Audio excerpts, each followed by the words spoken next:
ഇടുക്കിയിലെ തേയില വ്യവസായത്തിലെ പ്രതിസന്ധി അതീവ ഗുരുതരമായി. പീരുമേട്ടിൽ 4 തോട്ടങ്ങൾ കൂടി അടച്ചുപൂട്ടി. ഇതോടെ അടഞ്ഞുകിടക്കുന്ന തോട്ടങ്ങളുടെ എണ്ണം 7ആയി. ഹെലിബറിയ ടീ കമ്പനിയുടെ ചെമ്മണ്ണ, ഹെലിബറിയ, ചിന്നാർ എന്നീ തോട്ടങ്ങളാണ് കഴിഞ്ഞ ദിവസം അടച്ചത്.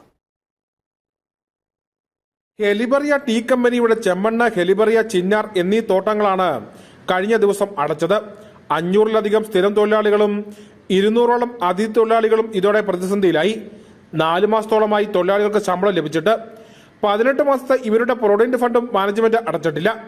ഇപ്പൊ ഈ 2 മാസത്തെ വേതന ശമ്പളം നിലവിൽ ഞങ്ങൾക്ക് സ്റ്റോർ കാശ് പോലും തരാൻ ബുദ്ധിമുട്ടാണ് ഇപ്പം മുന്നോട്ട് നീങ്ങുന്നത്. ആ ശമ്പളം ചോദിച്ചതിന്റെ പേരിലാണ് ഞങ്ങൾക്ക് ഈ 4 ദിവസത്തേക്ക് മുമ്പ് നോട്ടീസ് ഇട്ടിട്ട് കമ്പനി ഇപ്പൊ തൽക്കാലം പ്രവർത്തിക്കാൻ പറ്റത്തില്ലെന്ന് പറയുന്നത്.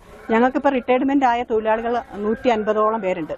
അവരുടെ ഗ്രാറ്റുവിറ്റി അടയ്ക്കുകയോ അവരുടെ ഈ PF അടച്ചാൽ മാത്രമേ അവർക്ക് ഈ പെൻഷൻ വാങ്ങിച്ച് കഴിക്കാൻ പറ്റുള്ളൂ. അത് അടച്ചിട്ടില്ല. ഞങ്ങളുടെ ഈ 58 മാസത്തെ PF ഞങ്ങളുടെ കയ്യിൽ നിന്ന് പിടിച്ചിട്ടുണ്ട്. ഞങ്ങളുടെ പകർപ്പിൽ അത് കാണിച്ചിട്ടുണ്ട്. പക്ഷേ PF ഓഫീസിൽ അടച്ചിട്ടില്ല.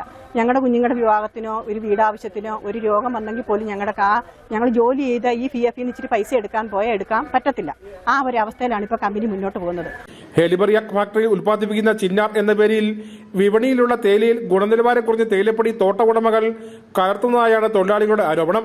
കൊച്ചിയിലെ ലേലകേന്ദ്രത്തിൽ നടത്തിയ പരിശോധനയിൽ തേയിലയിൽ മായം കടന്നതായി കണ്ടെത്തി. ഇതോടെ കമ്പനിക്ക് ലേലത്തിൽ പങ്കെടുക്കാൻ കഴിയാതെ വന്നു. 4 തോട്ടത്തിലെയും തേയിലക്കുടന്ത് വിറ്റഴിക്കാനാവാതെ വന്നതോടെ പ്രതിസന്ധി രൂക്ഷമായി. തുടർന്ന് 4 തോട്ടങ്ങളും കഴിഞ്ഞ ദിവസം പൂട്ടുകയായിരുന്നു. നിലവിൽ പ്രവർത്തിക്കുന്ന 7 തോട്ടങ്ങളും വലിയ പ്രതിസന്ധിയിലൂടെയാണ് കടന്നുപോകുന്നതും. News bureau, Peermade.